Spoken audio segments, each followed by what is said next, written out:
नमस्कार दोस्तों, मेरा नाम संतोष अग्रवाल। ये हमारा आपका प्यारा channel Guruji maths and reasoning. जैसा कि आपको पता चल रहा होगा, ठीक है, और ग्रुप में मैंने मैसेज भी किया था कि जो क्यूब टॉपिक है इसका मैंने एक लेक्चर प्रोवाइड किया। इसके बाद फिर मैंने कहा कि इसका जो सेकंड लेक्चर होगा ये अभी आपको नहीं दिया जाएगा, बिकॉज मेरे फोन का सभी डाटा क्या हो गया था, डिलीट हो गया था, जिससे मैंने इस लेक्चर को थोड़ा लेट दिया, यानी कि एक दिन के बाद दे रहा हूँ। और ये क्यूब का मैंने एक लेक्चर बना दिया।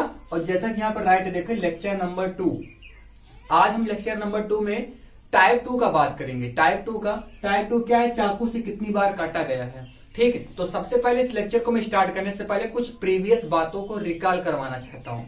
अगर आपने उसको नहीं देखा है तो प्लीज कोई बात नहीं है, देखिए। अगर नहीं देख सकते हैं तो इसी में बने रहिए, इसी लेक्चर से आप समझिए। देखिए, मैंने कहा था कि अगर आपके पास कोई घन हो, आज का ये लेक्चर बहुत इंपॉर्टेंट है, इसको कॉन्सेप्ट समझिएगा। मैं कह रहा था अगर आपके पास कोई घन हो तो उसके पास 6 सतह होता है। उसके सतह जो होती है कितनी होती है? 6 होती है। और उसके पास फिर मैंने कहा था भुजा मैंने कहा था 12 होता है। भुजा का मतलब समझिए क्या होता है। जैसे मैंने एक घन बनाया, सपोज दैट मैंने एक ऐसे घन बना दिया इस तरीके से, ठीक है। एक देखो ऐसे घन बना दिया गया,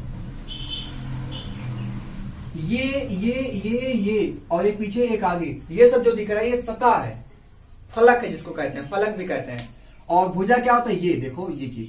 तो 4 यहां पे, 4 यहां पे, 4 4 8, 2 यहां पे, 8 2 10, 10 2 12। यानी कि किसी घन के पास 6 सतह होता है और भुजा कितना होता है? 12। अब एक होता है शीर्ष, जिसको कहते हैं कोना। क्या कहते हैं डियर? कोना कहते हैं। कोना का क्या होता है? देखो कोना, ये कोना ये होता है, ये देख रहे हो ना, यही जो, सॉरी ये नहीं होता है, ये नहीं, ये और ये सब क्या होते हैं? कोना। 4 कोना यहाँ पे, 4 कोना यहाँ पे, 4 4 कितना हो गया? 8। 4 4 8 कोना। तो ये सब मैंने पिछले लेक्चर में बताया था कि किसी भी घन के पास सतह कितना होता है? 6 होता है। भुजा कितना होता है? 12 होता है। कोना कितना होता है? 8। और फिर हमने उसमें बताया था, टाइप 1 में बहुत स्पेशल बात बताया था कि अगर आपके पास कोई बहुत बड़ा सा घन है, उसको कई छोटे छोटे घनों में बांट दिया जाए, अगर उसको कई छोटे छोटे घनों में काट दिया जाए तो कैसे घन को काउंट करते थे, उसको भी एक बार आप लोग ध्यान से देख लीजिए। ठीक है, हमने कहा था कि पूरा का पूरा यहाँ पे मैटर होता है स्मॉल एन को निकालना। पहले आप पुरानी बातों को थोड़ा सीख जाइए, इसके बाद फिर इस पे हम आते हैं। देखिए कॉन्सेप्ट हमारा बेस वहीं शुरू होगा। देखो ये मैंने ट्रायंगल बना, सॉरी एक क्यूब बनाया, घन बना दिया, थोड़ा इस तरीके से देखो,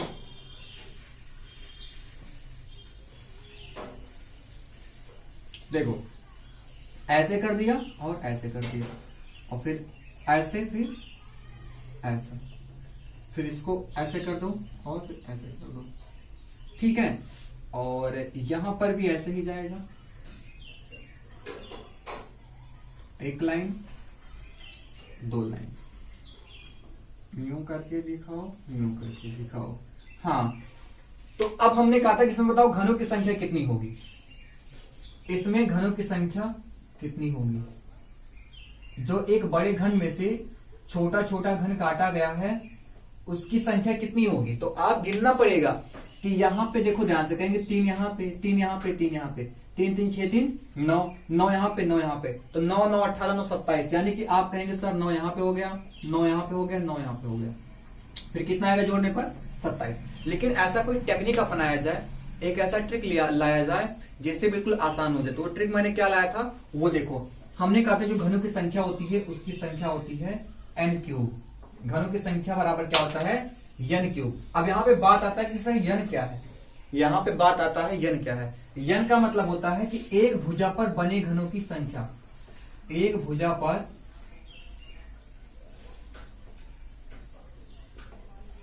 घनों की संख्या। अब बताओ एक भुजा पर कितने घर बन रहे हैं? देखो यही तुम्हारा भुजा है, भुजा हमारा यही है, और इस पे कितने घर बन रहे हैं? 1 2 3। तो बस आराम से घनों की संख्या बराबर कितना? 3 आ गया। n बराबर कितना है भाई? यहाँ पे 3, तो 3 का क्यूब कितना हो जाएगा? 3 3 का 9, 3 27। 3 का पावर 3 का मतलब होता है 3 मल्टीप्लाई बाय 3 मल्टीप्लाई बाय 3, तो 3 3 का 9, 9 3 27। देखो कितने आसानी से आया है। ठीक है, आपको गिनने की भी जरूरत नहीं है, बस आपको ये पता करना है कि स्मॉल एन की वैल्यू क्या। बस आपको इतना अगर पता चल जाए स्मॉल एन हमारा क्या है, और स्मॉल एन होता क्या है कि एक भुजा पर बने घनों की संख्या, एक भुजा पर बने घनों की संख्या। जब आपको स्मॉल एन पता हो जाता है जब आपको स्मॉल n पता हो जाता है तो आप इजिली कैलकुलेट कर सकते हैं नंबर ऑफ क्यूब, घनों की संख्या। एक बड़े घन में से कितना भी घन क्यों ना काट दिया जाए, बस आपको ये पता चल जाए कि एक भुजा पर वास्तव में कितने घन होंगे, तो आप उसका क्यूब कर दीजिएगा। उसका क्या कर देंगे? क्यूब कर देंगे। तो क्यूब करने पर क्या आएगा? कुल घनों की संख्या। और ये ध्यान देना, जैसे आपको अगर आपको सपोज दैट दिया है 216 घन, क्या दिया है? 216 घन छोटा छोटा काटा गया, और फिर आपसे कुछ और पूछा जाता है। बहुत ध्यान दीजिए, मैं क्वेश्चन डीप कर रहा हूं। अब क्वेश्चन को डीपली बता रहा हूं। हमने कहा कि 216 छोटा छोटा घन काटा गया। अब आपसे कहता है कि ये बताओ एक भुजा पर कितने घन है, एक भुजा पर कितने घन है। तो क्या करना, इसका घनमूल निकाल देना। इसका क्या निकाल दोगे? घनमूल। 216 का घनमूल निकाल दो तो कितना आएगा हमारा? 6। कितना आएगा 216 घनमूल? आपको पता होगा 216 का घनमूल 6 होता है। तो अब आपको पता चल गया कि एक सतह पर, एक भुजा पर कितने छोटे छोटे घन है? 6 है। तो उनका मैंने क्यूब कर दिया, तो क्या आ गया आपको? कुल घनों की संख्या। इतनी बात समझ में आई। तो आपको क्या करना था? आपको ये चेक करना था कि एक भुजा पर कितने घन है। जितना भी घन आता है उसका क्यूब कर देना, उसको 3 बार मल्टीप्लाई करा देना, तो आपको मिल जाएगा कुल घनों की संख्या। और कभी कभी क्वेश्चन बेटा ऐसा भी बना देता है, थोड़ा क्वेश्चन ना बढ़िया कर देगा, कहेगा इतने सेंटीमीटर बड़ी भुजा में से इतने सेंटीमीटर की छोटे घन कितने बनाए जा सकते हैं। तो कहेगा कि एक बड़ी भुजा है, उसकी एक बड़ा घन है, उसकी भुजा इतना सेंटीमीटर है, और उससे इतने छोटे छोटे घन काटे गए हैं जिसकी भुजा इतना सेंटीमीटर है। तो वहां पे इसमें कैसे निकालोगे? वहां पे फिगर तो दिया नहीं रहता, वहां पे फिगर तो दिया नहीं रहेगा। जब भाई फिगर नहीं दिया तो उसका दूसरा टेक्निक होता है, जबकि मैंने बताया वहां पे स्मॉल n बराबर होता है बड़े घन की भुजा, बड़े घन की भुजा अपान एक छोटे घन की भुजा, एक छोटे घन की भुजा।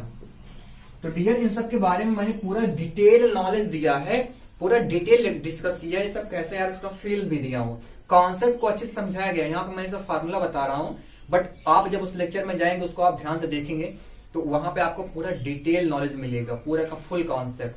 नंबर ऑफ क्यूब्स कैलकुलेट करना, कैसे हम घनों की संख्या को गिनते हैं, उसके बारे में मैंने पूरा आपको फिल करके बताया था। 3 फिगर मैंने सॉल्व करवाया है, 4 न्यूमेरिकल्स करवाया था, 4 प्रॉब्लम हुआ था, ठीक है, 4 प्रश्न। तो प्लीज जाके उस लेक्चर को देखिए। और आज हम शुरू करते हैं चाकू से कितनी बार काटा गया, ठीक है, चाकू से कितनी बार काटा गया। तो देखते हैं, समझते हैं, पहले फिल करते हैं, तब इसके न्यूमेरिकल्स को पहले कराते हैं, ठीक है। पहले इसको फिल करना है आपको, पहले क्या करना है, जिसको फिल करना है, बहुत ध्यान देखिएगा। इसको फिल करो भाई। देखो यहां पे कितने घन थे टोटल, यहां पे जो घन है टोटल सब मिलाकर के 27। यहां पे देखो ध्यान से फिगर को, मैं सीधे फार्मूले पे नहीं आऊंगा, आपको ट्रिक नहीं बताऊंगा, ट्रिक बाद में बताइएगा, पहले कॉन्सेप्ट क्लियर होगा। ध्यान देना, ये पूरा कितना घन है? 27 घन है। कितने घन है? 27 घन है। एक बात हमें समझाओ, किसको कितनी बार काटा गया, आप देख के बता सकते हैं। 1 बार, 2 बार, यहां पे हो गया, फिर 1 बार, देखो ध्यान से, बहुत ध्यान से देखना, 3 और 4, ये हो गया, फिर एक ऐसे और एक ऐसे। क्योंकि अगर आप 6 बार नहीं काटोगे तो आपका क्यूबाइड घनाभ निकलेगा। आपको निकालना क्या है? घन निकालना है। तो क्या करना पड़ेगा? 1 बार ऐसे दोनों काट दिए, 3 ऐसे अलग हो गया, फिर 1 बार ऐसे और ऐसे काट दिए, फिर कुछ अलग हुआ, फिर ऊपर से ऐसे काट दो, तो आपके क्या हो जाएंगे सब? बोलो, आपको मिल जाएगा घन। क्या मिल जाएगा? घन। कितनी बार काटना पड़ेगा? 6 बार। देखो ध्यान से मैं समझा रहा हूं फिर से। आप 2 बार ऐसे काट के निकाल लेंगे, 1 बार ऐसे करेंगे, 1 बार ऐसे करेंगे, तो ये टुकड़ा कुछ ऐसे ऐसे अलग हो जाएगा, है कि नहीं है? अब इसको आप ऐसे फिर काटेंगे। देखो 1 बार आप ऐसे काटे थे, 1 बार देखो फिर ऐसे ऐसे काटा जा रहा है, 2 बार ऐसे वर्टिकली काटे हैं और 2 बार हॉरिजॉन्टली, तो 4 बार तो यहीं पे हो गया, 4 बार आपका यहीं पे हो गया। अब 2 बार यहां पे भी तो काटा जाएगा, तो 2 2 4 2 6, 2 2 4 2 6, 1 सेकेंड।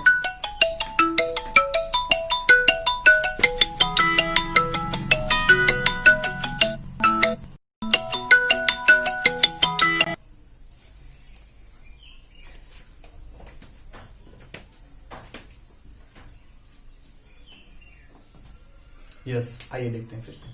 ठीक है, हाँ, तो हम ये कह रहे थे कि यहाँ पे कितने घन मिल रहे हैं आपको, 27। और इस 27 घन को काटने के लिए चाकू को कितनी बार चलाया गया, कितनी बार चलाया गया, 6 बार। चाकू को कितनी बार चलाया गया, 6 बार। और यहां पे यन कितना है, ध्यान देना, यहां पे यन कितना है, बहुत ध्यान देखना।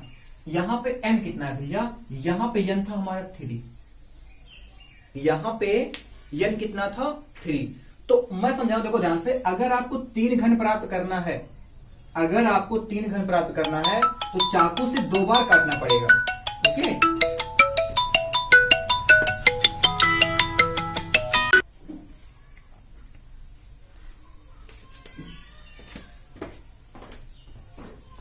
ओके, कंटिन्यू करिए, इसको भी क्या करिए, कंटिन्यू करिए। ठीक है, हाँ, तो हमने कहा था 27 घन काटा गया और n बराबर कितना है, 3 है। चाकू से कितनी बार काटा गया, 6।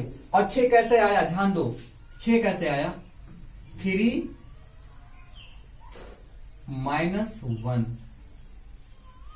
3 - 1 मल्टीप्लाई बाई 3, बड़े आसानी से आया। देखो 3 - 1 मल्टीप्लाई बाई 3, तो 3 - 1 कितना हो जाएगा, 2, और 2 मल्टीप्लाई बाई 3 कितना हो गया, 6। कितना हो गया, 6। यानी कि इसका जो ट्रिक बनने वाला है, ट्रिक, यन में से क्या किया, 1 को सब्ट्रैक्ट किया, n - 1 multiply by 3, n - 1 multiply by 3। आप इसको आराम से फील करिए, आराम से देखिए बस। ठीक है, बहुत ध्यान देखना। फिर से एक बार हमने कहा 27 घन का n बराबर कितना था, 3। आप इसको फील करो, चाकू से कितनी बार काटा गया, 6 बार। और 6 कैसे आया, देखो ध्यान से, 6 कैसे आया, 3 में से 1 को सब्ट्रैक्ट किया गया, फिर उसको 3 से मल्टीप्लाई किया गया। तो यानी कि ये n का वैल्यू है, किसकी वैल्यू है, n की वैल्यू है। तो n - 1 multiply by 3, n - 1 multiply by 3, n - 1 multiply by 3। इतनी बात समझ में आ गया ना, n - 1 multiply by 3, n - 1 multiply by 3। तो ये किसका फार्मूला है, चाकू से कितनी बार काटा गया। अगर आपको n पता हो जाए तो चाकू से कितनी बार काटा गया, तो आपको कुछ करने की जरूरत नहीं है, सीधे उसमें से 1 सब्ट्रैक्ट करके 3 से मल्टीप्लाई करा देना। क्लियर बात, एक क्वेश्चन को देखते हैं, वहां पे समझ में आएगा। ठीक है, क्लियर बात ना। तो सबसे क्या निकालना, आपको n निकालना है, n आपको मिल जाए तो आराम से काम हो सकता है। तो इरेज कर दे रहे हैं इसको। ठीक है, इसको छाप लो एक बार। ओके, चलो अब मैं फिगर और बना देता हूं दूसरा, देखो।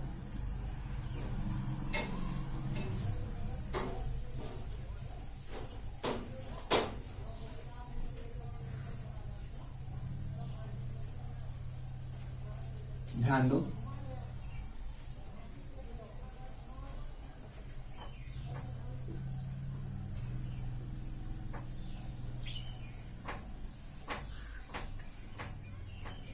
ये हो गया, फिगर बना दे रहा हूं, ध्यान से।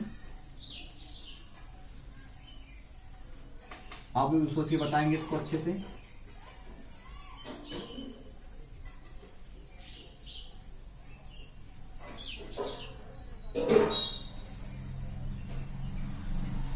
चलो यहां पे बताओ, कितनी बार चाकू से काटा गया, पूछ रहा है क्वेश्चन, कितनी बार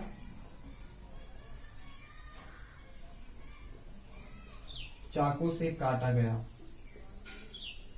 तो आप गिनोगे, 3 3 6 3 9, कितना आ गया, 9। देखिए मैंने क्या समझाया था, फार्मूला क्या होता है इसका, ट्रिक,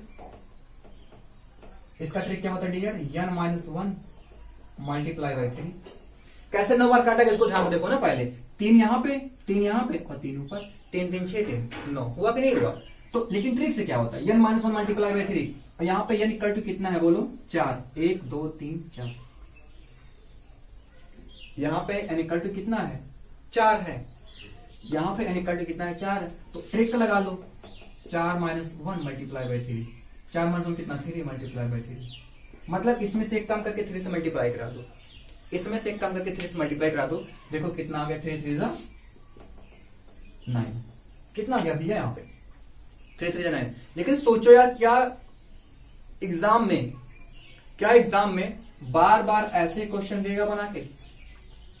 सोचो ध्यान से, क्या एग्जाम में ऐसे बार बार क्यूब बना के देगा? Your answer is no. आप ही का उत्तर आएगा सर नहीं दे सकता। तो तब वहां पे क्या करेंगे, उसको कैसे सॉल्व करेंगे? उस क्वेश्चन को सॉल्व कैसे करेंगे जहां पे आपको बिल्कुल कह सकते हैं कि घन का फिगर भी ना दिया गया हो, डायग्राम भी ना दिया गया, तब वहां पे क्या करेंगे? तो उसको सॉल्व करने का तरीका कुछ इस प्रकार से है। तो उसको क्या करिए, सबसे पहले इसको नोट करिए, फिर आपको हम बताते हैं वो भी क्वेश्चन कैसे सॉल्व होगा।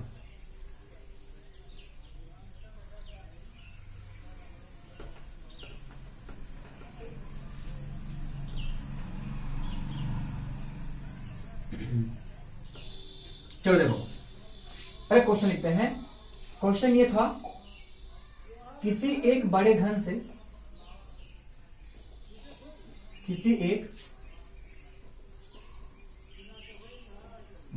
से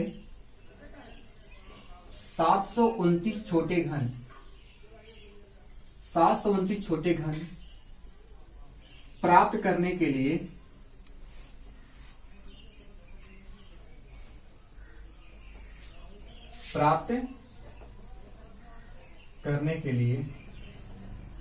चाकू को कितनी बार चलाना होगा? चाकू को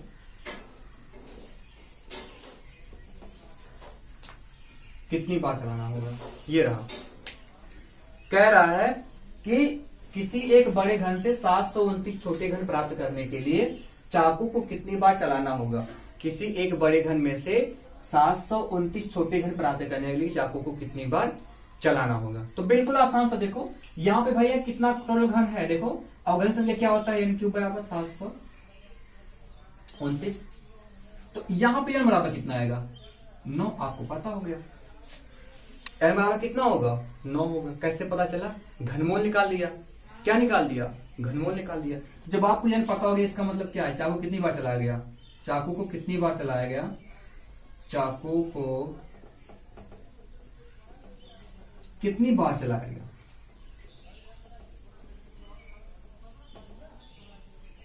तो कैसे निकालते हैं, n - 1 multiply by 3, n - 1 multiply by 3, और यानी कर कितना है 9 - 1 मल्टीप्लाई बाई 3, सॉरी हाँ 9 - 1 कितना हो जाएगा 8 मल्टीप्लाई 3 कितना हो गया 24।